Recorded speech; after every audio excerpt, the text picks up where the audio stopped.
découvert Lagarce il y a quelques années, en 95, parce qu'il y a eu une journée mondiale autour du sida et un ami m'avait demandé de chercher un texte autour de, voilà, cette thématique. Je connaissais Lagarce, j'ai découvert ces textes un peu par hasard, qui sont des textes assez peu connus de Lagarce, qui ne sont pas des textes de théâtre, mais des récits qui tournent autour du jeu, c'est-à-dire c'est vraiment Jean-Luc Lagarce qui nous fait quelques confidences sur sa vie et sur sa fin de vie, puisque Jean-Luc Lagarce est mort du sida en 95. Lagarce nous raconte en fait la dernière nuit d'amour avec un de ses compagnons qui a été, on va dire, l'homme de sa vie, même si Jean-Luc Lagarce a eu de nombreuses aventures. Mais donc voilà, il raconte ce dernier moment d'amour entre eux, d'une façon assez pudique et même humoristique, mais aussi terrible aussi.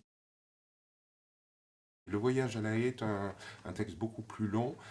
Jean-Luc Lagarce était metteur en scène, comédien, donc voilà, il naviguait aussi avec sa troupe dans divers lieux. Et il raconte ce dernier voyage justement de cette troupe, de son spectacle qu'il a monté vers La Haye, etc. Et en même temps, ça raconte les symptômes de la maladie qui commencent à s'infiltrer en lui et qu'il ne veut pas voir, et donc il est rattrapé par la maladie au moment de ce voyage à La Haye, et il va être obligé de retourner à Paris pour aller à l'hôpital et commencer un traitement, et obligé de s'arrêter de vivre, comme on dit, voilà, pour faire plus attention à lui. J'ai eu vraiment un choc quand j'ai lu ces textes tout de suite. Ils m'ont parlé plus que ça, et effectivement, j'ai laissé passer un peu de temps. Parce que j'ai monté des spectacles parallèlement avec ma compagnie, et puis j'ai joué aussi parallèlement avec d'autres compagnies, et je me suis dit, ce texte-là, je vais le garder sous le bras, comme on dit dans notre jargon, pour en faire quelque chose à un moment donné. C'était trop important. En fait, c'est plus du tout une question de rôle ou de se mettre en valeur par rapport à un texte, c'est plutôt une sorte d'adéquation directe qui s'est impliquée entre les mots de Lagarce, la thématique, ce qu'il racontait, et l'envie pour moi, en tant qu'interprète et puis comédien, de s'investir sur un thème que j'avais envie de faire partager étroitement, je dirais, avec le public. Ils sont assez différents de l'écriture de Lagarce sur le plan théâtral, parce que là c'est vraiment l'auteur qui parle, c'est le jeu absolu, c'est une forme de vérité qu'il nous donne à entendre sur la fin de sa vie, avec pudeur d'ailleurs. Il nomme pas la maladie, pour être n'importe quelle maladie en fait, et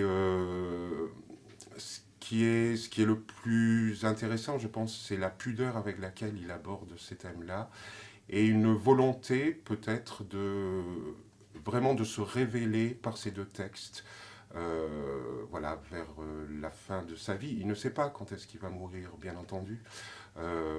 mais je pense que c'est une sorte de volonté, d'envie, de don absolu qu'il a voulu faire avec ces deux textes, contrairement au théâtre, où bien sûr on se cache derrière des personnages, même si dans le théâtre d'ailleurs il parle toujours de cet homme qui vient revoir sa famille, c'est beaucoup lié à la famille, tout ça, et qui voudrait toujours avouer quelque chose,